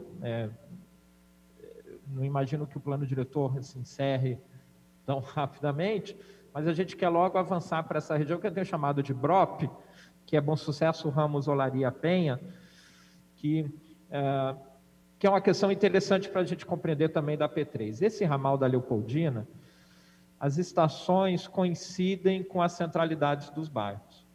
Quando a gente olha para o ramal metroviário, o metrô ele não passa na centralidade do bairro, ele passa no fundo do bairro, porque ele é implementado depois. Ou seja, a P3 ela teve desenvolvimentos usando o trem e o metrô chegou depois. Então ele passou por lugares não centrais. Isso cria uma relação, não vou nem qualificar, mas é uma relação interessante para a gente observar. Analisando o ramal da Leopoldina, a entrada passageiro-dia em cada estação é 10 vezes menor do que o metrô. Menor. Ou seja, se entram 1.000 pessoas em Braz de Pina, em Vicente de Carvalho entram 10.000. Tá? Então, o metrô acabou assumindo um protagonismo. Vários motivos: qualidade do serviço, as pessoas se sentem... o serviço ele é constante, ou seja, a relação consumidor-serviço se mostrou mais eficaz ao longo do tempo. Então, isso tem a ver também, algumas são questões que o plano diretor não vai resolver, mas mesmo a malha de transporte público estando concentrada no município do Rio, a capacidade de ingerência do município é diminuída em relação a isso. A gente tem procurado isso bastante, trabalhando muito com a CETRANS, procurando muito o metrô, para que a gente passe a mudar isso, e especialmente na P3, todas as decisões de planejamento estarem muito aliadas com o planejamento de transporte. Tá? Então, qual o objetivo do BROP? É reverter esse quadro de esvaziamento dos bairros da Leopoldina, que estão marcados por essa perda de qualidade do espaço público. É muito interessante quando a gente olha a Ilha de Calor, destaca, vereador, bem ali na região de Vicente de Carvalho, uma grande ilha de calor. Quando você entra lá e dá o zoom, é lá o grande atacadão que tem lá e a sua grande área de estacionamento ao redor. Ou seja, essa edificação de grande proporção, que pega uma grande área asfaltada de estacionamento, ela vira um centro de calor. Então, o plano diretor ajuda a mudar isso um pouco. Tá? A ideia, isso ainda está em elaboração, mas é que esse BROP ele possa ser, porventura, uma operação urbana consorciada. Tá? Para que a gente possa, nessas centralidades, reverter o esvaziamento. Ainda tem uma centralidade comercial relevante, e a gente, ao longo delas, produzir um adensamento com qualidade, para que elas possam combater essa tendência de esvaziamento. E aí entra a questão dos instrumentos urbanísticos, também como colocou a vereadora Tainá. Nós estamos fazendo um esforço de que nós possamos ter o instrumento urbanístico, senhoras e senhores vereadores, ele é uma caixa de ferramentas. Tá? Então, é uma caixa que você abre e cada ferramenta daquela tem uma função para um tipo de uso. Então, no plano diretor anterior, o de 92 não tinha Estatuto das Cidades. O de 2011 já tinha, ele trouxe os instrumentos, mas eles deveriam ser regulamentados por lei específica. Não funciona, não funcionou e nunca vai funcionar dessa maneira. Porque significa que eu preciso usar essa ferramenta, eu tenho que fazer uma lei. Então, isso cria, por favor, nenhum problema com a Casa das Leis, mas isso cria um processo de morosidade que não consegue ter resposta. Isso cria um outro fenômeno, em contrapartida, que algo só é utilizado quando tem muita relevância. Ou seja, Porto Maravilha. Quando você vai fazer um grande projetão, aí você regulamenta os instrumentos urbanísticos. Os instrumentos urbanísticos precisam ser algo mais corriqueiros da dinâmica da cidade. A gente precisa usar de uma maneira corriqueira o parcelamento, edificação, utilização compulsória, o IPTU progressivo. A gente precisa usar de uma maneira mais corriqueira possível consórcio urbanístico, operação urbana consorciada. Esses instrumentos precisam ser mais corriqueiros para que a cidade tenha uma boa dinâmica. É isso que a gente tem aprendido olhando outras cidades, que usam isso de uma maneira mais fácil. Tá? Então, estamos trabalhando para que o REURB possa estar mais consolidado, respondendo para o senhor e para a vereadora Tainá, os preceitos de regularização fundiária, que caracterizam também muito a AP3. A Avenida Brasil é um desafio. Então, e é uma boa questão, vereador, porque ela mostra que, eu até comentei aqui, foi oferecido um IAT de 4. Esse IAT de 4, ele não é competitivo o suficiente em relação às outras áreas. Na minha visão, a gente precisa oferecer IATs que vão passar a se chamar coeficientes máximos, né? Esses coeficientes máximos da AP3 precisam ser ousados para que a gente possa contrapor a dinâmica com outras áreas. Senão, não virá investimento. Entretanto, a gente sabe muito bem que não é simplesmente uma lógica de adensar, porque por adensar, sem qualidade, da onde vai vir o espaço público? Então, se eu oferto adensamento, se eu tenho um mecanismo de financiamento, eu consigo desapropriar áreas e criar praças ou trazer um instrumento, ou seja, na caixa de ferramentas, ter a solução lá do espaço público de propriedade privada, que, por um acaso, se mostrou muito bem. Ele resolveu o grande impasse do Parque da Gávea, por exemplo. Isso pode parecer estranho na denominação, ou uma contradição, espaço público de propriedade privada, mas eu gosto sempre de citar a Galeria Menescal, as galerias comerciais.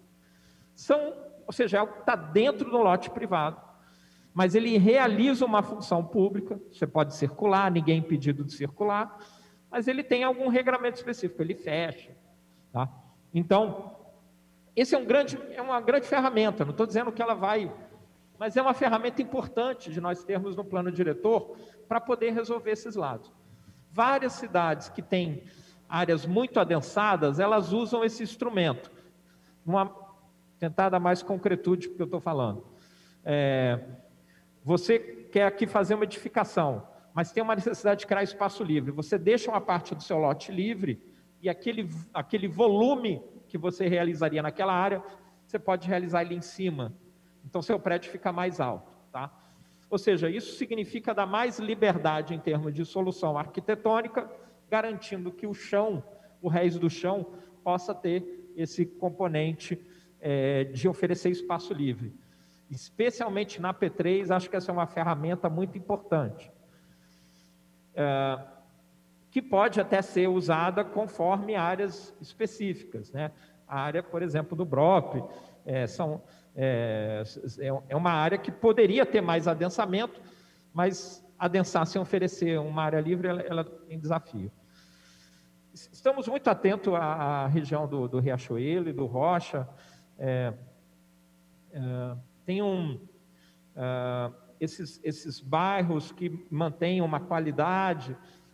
Nós precisamos fazer com que essas centralidades, o centro de bairros, eles possam ter outra dinâmica, até que é para que ajudem a preservar a qualidade desses bairros. Tá? Então, por isso a lógica na AP3 de ter um olhar muito agudo sobre esses centros de bairro. Só uma observação. Sim. Rocha e Riachuelo dificilmente se encontra um local para lazer. Né? Você não tem espaços de convivência assim. Difícil demais. O Rogério até falou sobre isso. Esse é um desafio em toda a AP3. A gente não tem essas áreas. Tá? Nós temos até mapeado, assim, onde existe uma quadra que tem uma quadra mais vazia para eventualmente desapropriar, se tiver o recurso. Então, mesmo que a gente identifique alguma área, a gente não tem um recurso. Por isso, a outorga onerosa ela vai ser importante para poder garantir isso. Então, a gente está muito atento com isso. A P1, de maneira, isso não quer dizer que as outras APs não sejam importantes, mas não tenha dúvida que a gente se concentra muito na P1, na P3 e na AP5. Tá? Eu já disse isso aqui da outra vez, são as 3 APs que elas se articulam, elas precisam ter um desenvolvimento mais integrado. Vereadora Tainá, esse processo do esvaziamento, ele preocupa porque significa que essa população, inclusive, está migrando para mais longe. A população, inclusive, não identifica mais qualidades que eram históricas nos seus bairros. Até essa função do centro de bairro tem perdido qualidade. Então, a gente está muito atento com esse processo. Eu imagino que essa oferta de potenciais ousados possam converter isso. Tá? É uma estratégia decenal. Vamos oferecer, porque não dá para oferecer algo igual a da Zona Sul, que é irreal. Assim, não tem como competir com essa área que é tão chupadora de interesse. Né? Então, a P3 precisa se converter numa área que possa trazer novas dinâmicas. Entretanto, a gente sabe bem, estou me repetindo, se não tiver uma qualidade de desenho, uma qualidade de projeto, não vai ser. Então, o projeto, ele é fundamental, e aí já um pouco antecipando a questão do vereador Rogério Amorim, nós temos 2 incumbências, né? Planejamento e projeto. Nós estamos muito concentrados no planejamento nesse ano, e a partir, começando a olhar projetos para poder fazer as intervenções. Então, vereador, isso também já respondi, está começando a mapear essas áreas de intervenção, ou seja, áreas que precisam ter projeto, porque se eu oferecer um potencial, eu tenho que também realizar ali a acupuntura urbana para que ela possa acontecer. Esse tema do Minha Casa Minha Vida, ele é desafiador, assim como o tema de outros conjuntos habitacionais, que também são muito concentrados na área. É uma característica da P3 ter também, como bairro dos trabalhadores, de ter recebido muitos conjuntos habitacionais. Essa é uma discussão que nós temos feito muito com a Secretaria de Habitação e procurando intensificar cada vez mais o trabalho com eles. Nesse sentido, também deixar claro que, por iniciativa nossa, nós estamos trabalhando para que o meio ambiente e a habitação produzam seus planos e os seus códigos junto com o plano diretor. Tá? Isso quer dizer que as referências às políticas habitacionais no plano diretor têm que ser atuais. Eu quero evitar a todo custo o fato da gente aprovar um plano diretor num ano e ter o plano habitacional daqui a 3 anos. Ou seja, quando você faz o plano habitacional, o que você já disse no plano diretor já está começando a ficar desatualizado. Então, eu levei essa condição para o prefeito já deu essa diretriz, e estamos trabalhando em paralelo SMH, meio ambiente e SMDs também, para que o licenciamento também, o código de licenciamento venha junto. Tá? Vereador Rogério Amorim, isso, definiu bem, é uma área muito heterogênea, muitos setores, mas, de novo, né, eu trabalhei bastante na revitalização do Imperator. Essa função da intervenção, o Imperator ficou novo, surgiu ali imediatamente uma autoestima em função do Imperator. Isso é fato. Tá? Os arquitetos falam isso, muitas pessoas acham que pode ser alquimia, mágica, mas não, é um princípio urbanístico. Você requalifica o lugar, surgem investimentos em outras coisas. Aprendi que tem acupuntura agora também. E isso acontece. Então, aconteceu no Imperator, saiu na imprensa, o boom do Imperator, o boom do Meyer pós-Imperator. A gente precisa repetir isso um pouco mais. Isso tem a ver com essas áreas ociosas, Gama Filho, a área da GE e várias áreas que tem ociosas na P3. A gente está muito atento a isso. E eu já falei aqui, é um outro caso que estamos trabalhando nesse momento, mais pelo lado do projeto, tá? Que é a área do Nice da Silveira, ali no Engenho de Dentro. Então, também, respondendo, vereador, é um trabalho coordenado de saúde, meio ambiente e RPH, e planejamento urbano, para a gente também converter aquele centro essa imagem do manicômio do passado e virar um espaço público que todo mundo possa utilizar e circular. Então, na prática, é isso que nós estamos fazendo. O trabalho do planejamento está muito concentrado agora em função do plano diretor. Mas a gente está olhando muito para essas questões de projeto, sempre se balizando, vereador, por uma ideia de identificar os riscos e as oportunidades, para que a gente possa fazer projetos que, no mínimo, tenham impacto ambiental, social e ajudar a melhorar contextos de violência. Por isso que eu fui atrás, isso é um trabalho do IPP. Então, o Instituto Pereira Passos, ele nos ajuda o planejamento realizando dados e trazendo informações muito precisas para o planejamento tomar decisão. E a gente tem, sim, um desafio para fechar. Eu gosto de responder tudo que os senhores e senhoras comentam. Sim, Anchieta, Pavuna, eles ficam nessa condição de borda e perdem o olhar público. E por isso que a gente vê, então, Nilópolis parece mais arrumado, mudou uma rua, entra em Nilópolis mais arrumado, a mesma coisa em São João. Então, a gente precisa mudar isso, e de novo a P3 a gente pretende mudar isso com aquele zoneamento ali. Obrigado.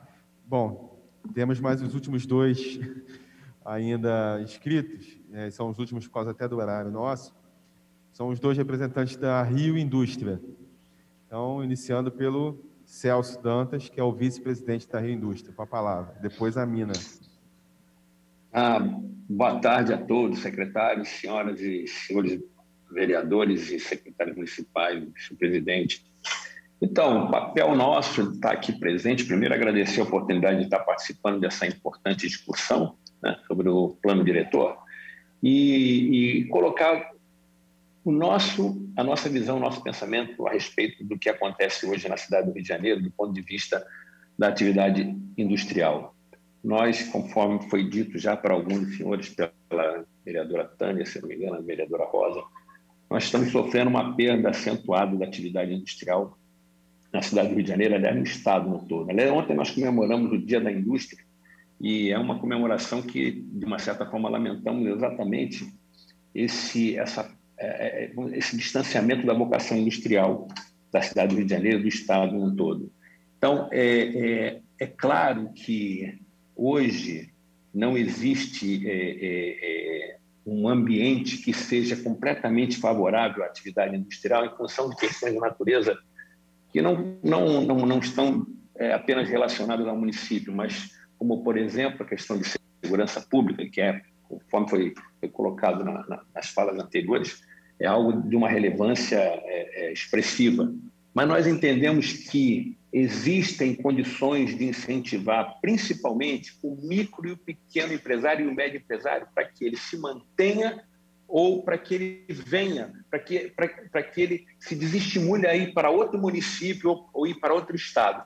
Eu digo com relação ao pequeno e micro porque, do ponto de vista de incentivo fiscal, o impacto dos impostos estaduais para esses formatos de indústria não é tão relevante quanto o incentivo municipal, que é com relação à isenção ou diminuição dos IPTUs.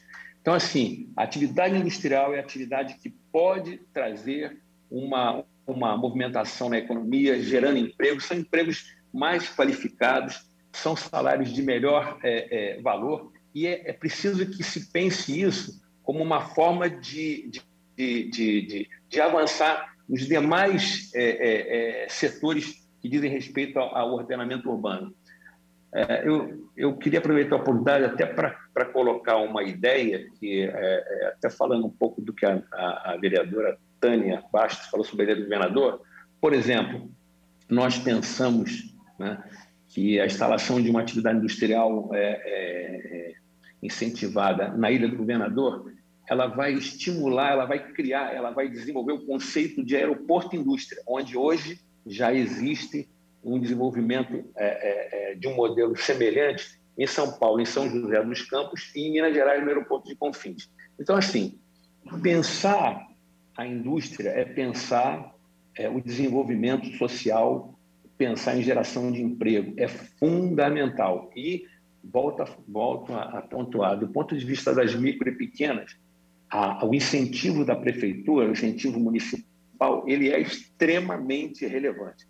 Então, eu queria fazer essa colocação e deixar bem assim à disposição de todos os senhores. A indústria, conforme eu coloquei antes, é uma entidade que está voltada para o pensamento industrial, o desenvolvimento industrial, não só na cidade do Rio de Janeiro, como em todo o Estado.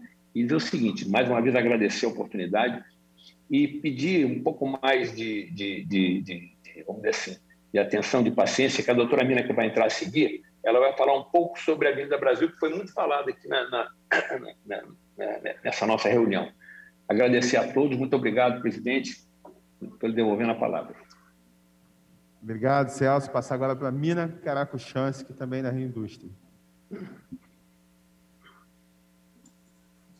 Boa tarde a todos. Como o Celso falou, vou focar um pouquinho mais na região da Avenida Brasil, né, que é uma grande avenida, todo mundo sabe a importância dela, principalmente para escoamento dos produtos industriais, né? E, além disso, também, estava analisando o que o secretário apresentou para a gente sobre as futuras zonas, né, urbanísticas. E eu notei que teremos poucas zonas de uso misto ou industriais, né? Até entendi o motivo pelos loteamentos e tudo.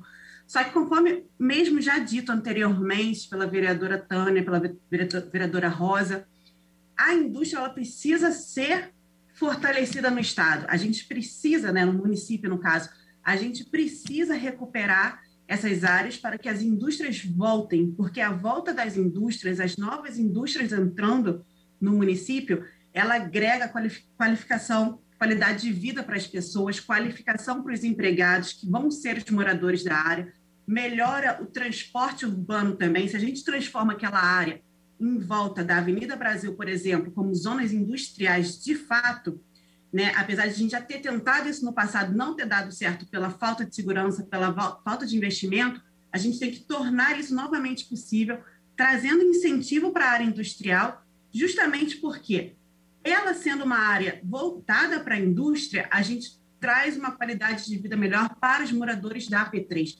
A gente consegue fazer com que os moradores dessa própria área consigam trabalhar na região, tenham uma melhor qualidade de vida, porque aumenta de alguma forma a segurança, porque chega indústria, chega movimentação para aquela área, aumenta a qualidade de vida no sentido também de transporte, porque o tempo que a pessoa gastaria de locomoção, ela ganha em qualidade de vida dedicando a própria família ou usando os espaços que a gente quer criar, né, que no caso a prefeitura quer criar de urbanização naquelas áreas. Então, assim, não adianta a gente botar somente urbanização e o morador não conseguir utilizar. Se a gente consegue fazer com que ele tenha mais tempo disponível, diminuindo a locomoção deles para outras áreas, sem ser a AP3, eles vão poder utilizar aquele espaço. Então, acho que, assim, a indústria ela não pode ser deixada de lado nesse momento, nesse novo plano diretor. Ela tem que ser levada em consideração. A gente precisa que a AP3 tenha zonas industriais, ou pelo menos de uso misto, para que agregue a função social que a gente pretende para os moradores locais. Seria realmente esse ponto que eu gostaria de tocar para complementar o que o Celso falou. Obrigada pela oportunidade. Obrigado, Mina. Bom, vou passar agora para finalizar ao secretário Washington Fajardo, até para fazer também as considerações finais. Obrigado, vereador. Obrigado pelos comentários. Questões muito, muito relevantes. A questão do aeroporto é uma questão, talvez, de uma legislação específica futura. Já houve essa discussão no passado, ou seja, na região próxima ao aeroporto, se desenvolver um parque industrial e de cargas e de logística que possa ter uma função econômica até complementar para o aeroporto. Não é à toa que a região próxima tem cada vez mais se convertido num parque logístico, tá? Sem, entretanto, considerar com a via aeroportuária, ou seja, é um parque logístico de caráter rodoviário, tá?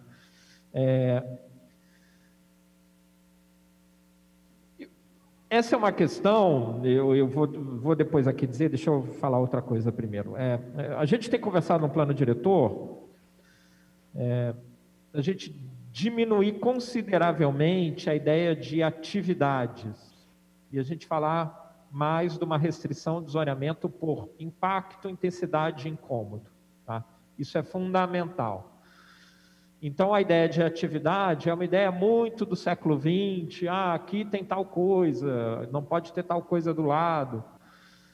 A gente tem um hibridismo hoje de atividades econômicas que é impossível prever. A gente estava lidando outro dia com o tema para ilustrar aqui, para dar concretude, a ideia das ghost kitchens, cozinhas fantasmas, ou até o tema das cloud kitchens, cozinhas na nuvem, né? Então a gente imagina que os nossos arquivos estão na nuvem, até as cozinhas estão na nuvem hoje. O que quer dizer isso? A ghost kitchen, como se fala ghostwriter, ou seja, é uma cozinha que não precisa aparecer, ela fica oculta e ela atende empresas de delivery. Então, a sua relação com aquele produto é totalmente digital. E num dado lugar tem um galpão, e esse galpão, ele produz, existem cozinhas preparadas, industriais, que atendem aquelas empresas também que fazem o delivery. Ou seja, não é uma cozinha nem feita somente para um chefe, ou seja, é uma outra lógica de financiamento, de funcionamento de restaurante. Tá? O ambiente digital, ele cada vez mais ele tem incubado novas economias. Ou seja, se uma empresa ela vence no delivery, depois ela vai considerar ter uma loja física. Então, isso parece algo... Mas, olha, quantos amigos todos nós temos, alguém que começou a fazer um negocinho vendendo na internet e hoje é uma super empresa, né? Então, não faz mais sentido fazer zoneamento em atividade. Esse é o ponto, tá? As grandes atividades industriais, obviamente, então a questão não é o zoneamento industrial, a questão é o impacto, o incômodo e a escala delas no território. Então a gente quer ir mais nessa direção do que a direção da atividade. Não faz mais sentido a gente ficar separando atividades. Uma outra discussão que a gente tem tido também, e que é muito interessante, que é fruto dessa mentalidade de separar as coisas, a ideia da produção de alimentos, né? Então, a gente imaginava a cidade, aqui é rural, urbano, e a gente quer mudar isso também, para que qualquer lugar possa ter produção de alimentos, não importa onde. Isso, de novo, vai ter relação com a intensidade e a escala. Ou seja, se eu tiver uma produção aqui numa parte do meu terreno, eu faço uma horta que me atende, você tem ali um estímulo para isso e um benefício. Agora, se eu quiser pegar toda a minha propriedade e dedicá-la somente à produção, aí você se enquadra como um produtor agrícola com outros benefícios. São discussões, digamos, conceituais um pouco mais avançadas em termos de urbanismo. Parece fácil o que eu estou falando, mas existe uma grande inércia de funcionar por atividade. Dessa maneira, é um desafio interno até da gente trazer novos conceitos. Eu já disse isso aqui, para concluir, eu já disse isso aqui antes, o plano diretor não é uma panaceia, e o plano diretor, ele não é tão eficiente para definir vocações, tá? Ele ajuda nas vocações que já estejam expressas e definidas. Ele é muito bom para definir o uso do solo. Agora, imaginar que o plano diretor vai resolver as vocações da cidade em 10 anos, isso é mais limitado. Por isso que a gente procura e pede muito que as entidades que lidam com o desenvolvimento econômico estejam mais próximas de nós. Nesse sentido, me permitam a ousadia aqui, vereadores, eu queria fazer uma devolutiva aqui para essa casa. Acho que seria muito interessante que a gente pudesse fazer um seminário dedicado sobre vocações da cidade. Acho que essa Casa Legislativa, ela tem a capacidade de convocar atores econômicos, que a gente tem solicitado, mas é mais desafiador para a gente, dá um trabalho maior, que a gente precisa, de fato, ter mais... O comentário da Mina é muito importante, porque eu estou deixando bem claramente.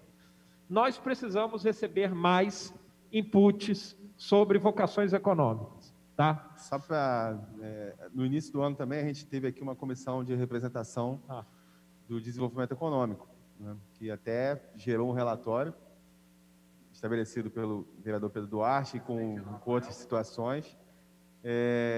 Vale a gente depois registrar, até encaminhar o texto final como ficou, com algumas sugestões, com várias observações, onde nós fizemos também uma série de reuniões com vários desses atores do desenvolvimento econômico. Vereador. Foi bem importante aí, acho que para criar Precisamos muito essas informações, vai ajudar bastante vocês. Tá. A gente, obviamente, trabalha em articulação com a SMDES, a Secretaria de Desenvolvimento Econômico.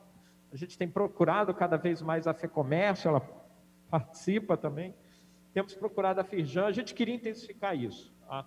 Acho que valia a pena um debate público somente sobre vocações do Rio. Né? A gente fala muito de economia criativa, mas economia criativa é uma função difusa, ela pode acontecer em qualquer lugar.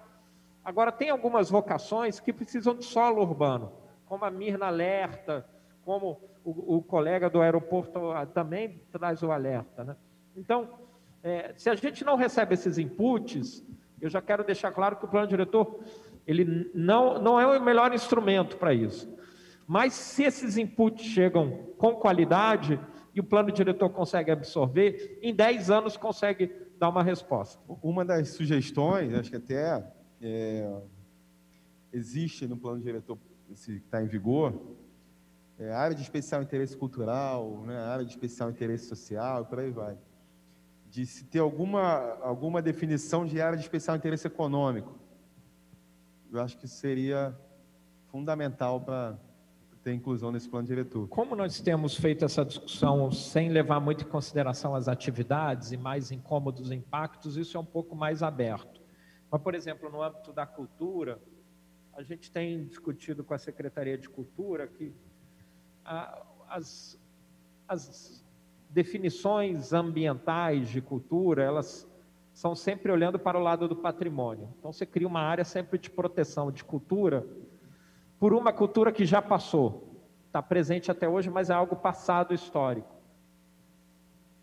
A gente não coloca a cultura no mesmo patamar de desenvolvimento que coloca a indústria, por exemplo. E a gente tem no Rio um grande setor audiovisual. Seria melhor, então, mais coerente que a gente gravasse ele como um zoneamento de desenvolvimento cultural, ou seja, isso tanto atende regiões como Projac, estúdios da Record, etc., polo de cinevídeo, como também poderia ter impacto em vários bairros, né? É uma discussão que a gente teve lá em Campo Grande, por exemplo.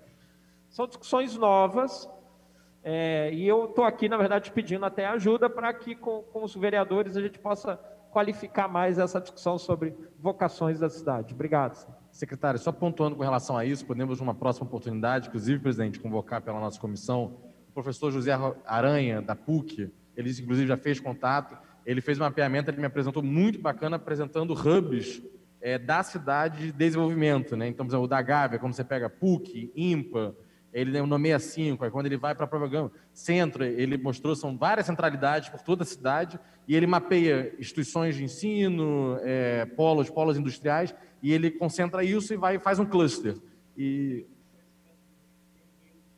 Bacana. Então, é um estudo muito bacana de trazer, ele tem tudo montado, bem desenhado com os clusters. Eu acho que seria um cara muito bacana de convidar. Então, na semana que vem a gente vai fazer da APs 1 e 2, e pode ficar já para uma outra, nessa outra semana, fazer essa reunião. Acho que vai ser bacana.